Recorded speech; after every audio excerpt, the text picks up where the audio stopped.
I didn't catch my wife cheating. I didn't even find out she was pregnant. I found out when almost her entire family was already sitting in my living room, waiting for me to walk in so they could pressure me into signing a document they had prepared in advance. And what they didn't know was, I did sign it, just not the way they thought.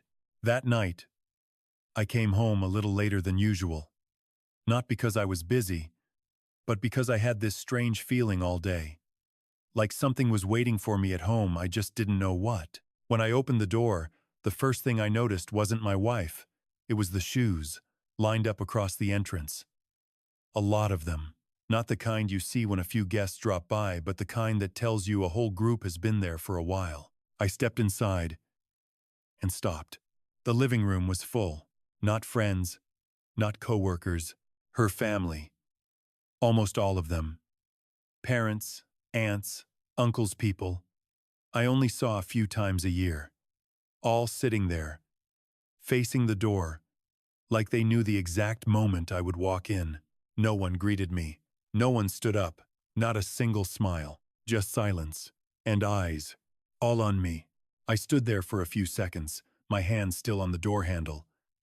Questions flooded my mind, but none came out fast enough to form words. The atmosphere didn't feel like a gathering. It felt like a trial. And I was the last one called in. My wife sat in the center. Her hands rested on her stomach. She didn't say anything. But that posture said enough. I closed the door, took a few steps in, and stopped by a chair. "What's going on?" I asked, calmer than I expected. Her father spoke immediately. "Sit down, we need to talk." Note en invitation. An order. I sat not because I had to, but because I wanted to see how far they'd prepared this. A few seconds passed. No one spoke. Then her mother cleared her throat. "It's gotten to this point. We can't hide it anymore." I looked at my wife. She didn't look back. An aunt cut in. "She's pregnant." The words landed clean. No hesitation. No ambiguity. The room went silent. Everyone looked at me. I didn't react right away. Not because I didn't understand, but because I was putting the pieces together. 2 months. Maybe 3. The late nights. The messages she'd flip face down whenever I walked in. I asked slowly, "How long?" She answered immediately, "Over 2 months." No trembling. No avoidance. I nodded. No one asked if I was okay. No one asked if I already knew. They didn't need to. In their minds, my role had already been decided. An uncle spoke up. "A man takes responsibility." Another added, "Don't let her lose face. The child did nothing wrong." The voices started stacking over each other. I looked around the room. Not a single person asked the most basic question. "Whose child is it?" No one asked. Because they didn't need to know. They just needed someone to step up. And that someone was me.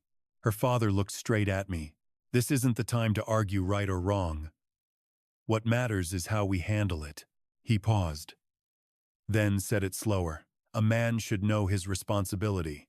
That's when I understood clearly. This wasn't advice. This was pressure, wrapped in morality. Her mother pushed a document toward me. "We don't want to make this complicated. Just sign this." I looked down. A commitment. Raise the child. Take full financial responsibility. Agree to all obligations. Everything was prepared. Not improvised. Planned. I picked it up. Read every line. Slowly. The entire room waited. They thought I'd get angry, or refuse, or walk out. But I didn't do any of that. I set the paper down. Looked up. "Okay."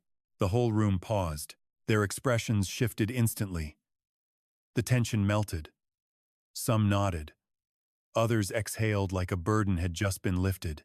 They thought I was weak. They thought I accepted it. What they didn't know was that this was where I began. I looked straight at her father. "But I have one condition." The air changed immediately. He frowned. "What condition?" I slid the paper back. "If I sign this, everything has to be transparent.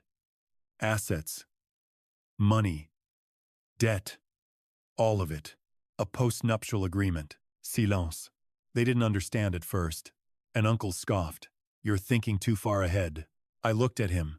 No, I'm thinking correctly. Her father leaned forward. Are you negotiating? I shook my head. No, I'm protecting myself. I pointed at the paper. No agreement from me. No signature from me. The room started murmuring. Glances exchanged. Whispers. They weren't prepared for this. Her mother said quietly, just sign it and be done with it. Another voice added, it's just paperwork. Sign it now, deal with it later. They started convincing each other. My wife looked at me. Do you really need to do this? I looked back. You want me to take responsibility? I paused. Then I'll do it. My way. She said nothing. Her father picked up my agreement. Skimmed it. Thought for a few seconds. Then signed. No hesitation. Her mother followed. Then the others. On everyone. No one read carefully. No one questioned. No one doubted. Because they thought I was stupid. They thought I had just tied myself down. I watched every signature. Memorized them. Not the names. The decisions. Then, I picked up the pen. Signed. At that moment, the entire room exhaled. They thought it was over. They thought they had put me exactly where they wanted me. What they didn't know was that they had just signed the thing that would let me walk away, clean, and with nothing left tying me down. I put the pen down, stood up, said nothing more, because everything I needed, I already had.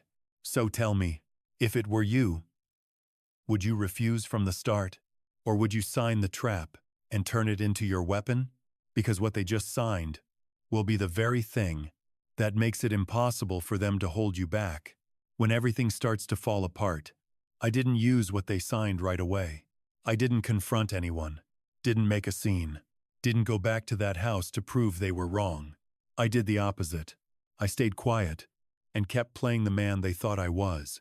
In the days that followed, everything looked normal on the surface.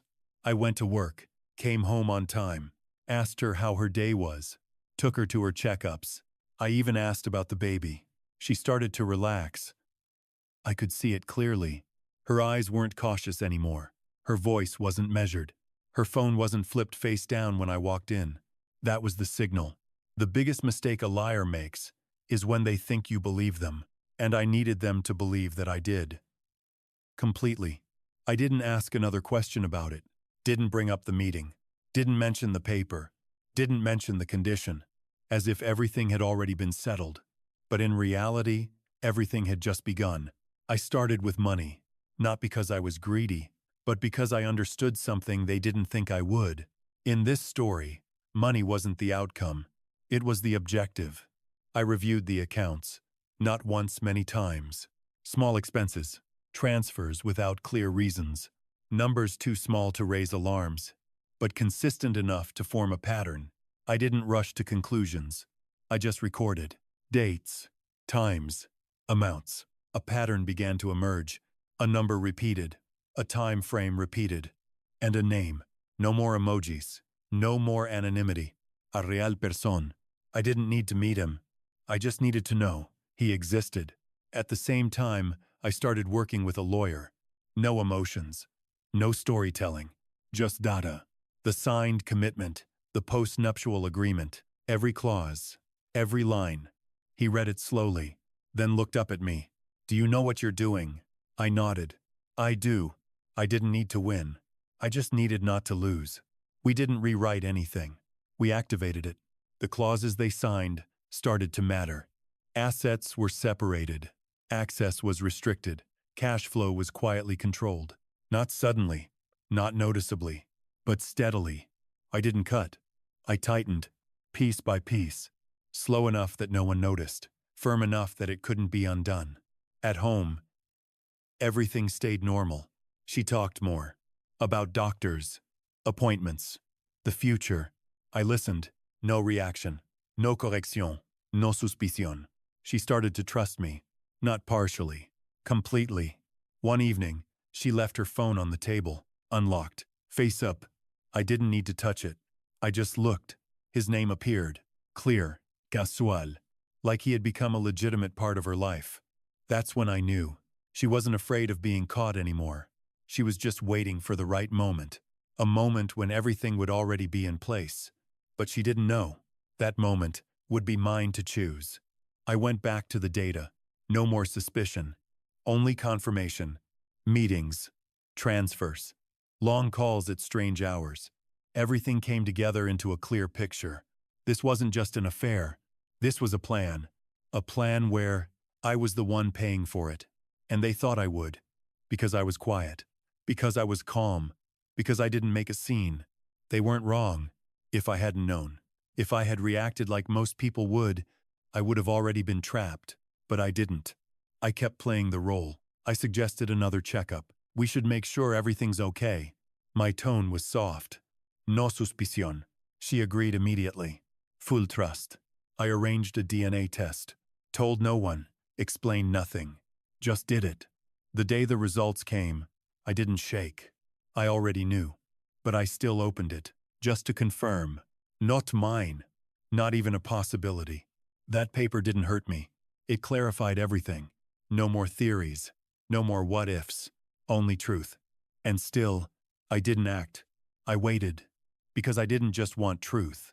I wanted timing. A moment where nothing could be reversed. A moment where no one could argue. A moment where I walk away and no one can stop me. I went back to the agreement. Read every line again. Nothing missed. Each clause now wasn't just words. It was a weapon. I called my lawyer. Are we ready? Yes. That was enough. That night she asked me, "Are you okay?" I looked at her, gave a small smile. I'm okay. For the first time, I meant it. Because I wasn't trapped in this story anymore. I had already stepped out. They just didn't realize it yet. I scheduled a family meeting. My idea. We should talk everything through properly. They agreed immediately. Of course they did. They thought I was about to accept my role. They thought I was about to finish what they started. They didn't know that wasn't a meeting. It was an ending. In the days before it, I finalized everything. Divorce papers, asset division, legal terms. No emotion, no argument, just law. I printed it, organized it, placed it into a folder, just like the day they handed me theirs. Only one difference. This time, I was the one handing it over. I looked at that folder. No anger, no sadness, just closure, a clean ending, no noise, no dragging on, no way back. So tell me, if it were you, would you stop the moment you knew the truth? Or would you go far enough that no one could ever pull you back? Because what comes next isn't a plan anymore. It's the end. And when the truth is finally placed on the table, no one will have anything left to say. I didn't bring emotions with me when I returned to that house. I brought a folder, and this time, I was the one who came prepared. I arrived early, not to wait for them, but to make sure I wouldn't be pulled into their rhythm again. The room was the same old table, the same old chairs, everything exactly like the night they pressured me to sign. Only one thing was different. This time, I wasn't the one being cornered. I placed the folder on the table, didn't open it, didn't touch it, just left it there, like something they were about to face. The door opened. They walked in. Onebewan. Her father, her mother, and her. She looked at me immediately. That familiar look. Still calm, still certain, still believing. I would do exactly what they wanted. Wrong. They sat down. The atmosphere felt identical to before. Only one thing had changed. This time, my silence wasn't forced. It was chosen, because I already had the answer. Her father spoke first. Have you thought it through? I didn't answer right away. I let the silence stretch, just long enough for discomfort to settle in. He continued, a man should know his responsibility. The same line, exactly the same, as if repeating it enough times would somehow make it true. E nodded. I've thought it through. The room relaxed instantly. I could see it. Shoulders dropped. Eyes softened. They thought I was about to say what they wanted to hear. I reached forward, pushed the folder toward them. No explanation. No warning. Just pushed it. She looked down. What are you doing? I looked at her. Calm. Ending it. Her father opened the folder. First page. Divorce papers. The room changed instantly. Control gone. Certainty gone. Only a void remained. He looked up. What are you doing? I didn't answer that question. I pulled out another document, placed it on the table. DNA results. No explanation. No words. Just let it sit there. Clear. Cold. Final. She looked down. Didn't move. Like time had paused around her. Her mother spoke. This could be wrong. Her voice wasn't steady anymore. I slid another stack forward. Message. Transaction. Records. Everything. Nothing missing. Nothing extra. Her father flipped through the pages. Slowly. And with each page, slower. Because the deeper he went, the less there was left to say. She looked at me. You were watching me. I met her eyes. I was verifying the truth. Two very different things. No one spoke after that, because there was nothing left to say. I stood up. Not rushed. Not tense. Just on time. You were right, I said. I am a man. I paused, long enough for it to land. I don't raise another man's child. I don't fund your plan. And I don't stay where I'm treated like an option. Silence. No interruptions. No arguments. Because there was nothing left to argue. Her father tried. This can still be fixed. I shook my head. No, this has already been resolved. The only way it ever could be. She looked at me. You're really leaving me? I looked back. No anger. No softness. No hesitation. I'm not leaving you. I'm leaving a lie. You just happen to be in it. She went silent. For the first time, no reaction. No control. Just silence. I looked at her for one more second, then said, You have the right to choose him, but you don't have the right to keep me. No shouting. No chaos. Just truth. And truth is always quiet. I turned, walked to the door. No one stopped me. No one called out. No one apologized. No one explained. Because they knew. It was too late. I opened the door. Light from outside poured in. Nothing special, but enough. I stepped out. Didn't look back. Didn't hesitate. The door closed behind me. Clean. Final. I stood there for a few seconds. Took a breath. Not to calm down, but to feel it. Nothing pressing on my chest anymore. Nothing to hold up. Just me. And the truth. I walked down slowly. Light. Not because I was happy, but because I wasn't trapped anymore. I got into my car. Sat there for a moment. Looked in the mirror. That house was still there. Like nothing had happened. But I knew. Everything was over. Not because I left, but because I had finally seen enough. I adjusted the mirror. Didn't look again. Didn't need to. I started the engine. The car moved. The road ahead opened. Normal. Quiet. But real. And for the first time, real was enough. I wasn't thinking about losing a marriage. I was thinking about keeping myself. And that matters more than anything. So if it were you, would you hold on to something broken? Or would you choose yourself once everything becomes clear? Because sometimes the best ending isn't holding on. It's knowing exactly when to let go.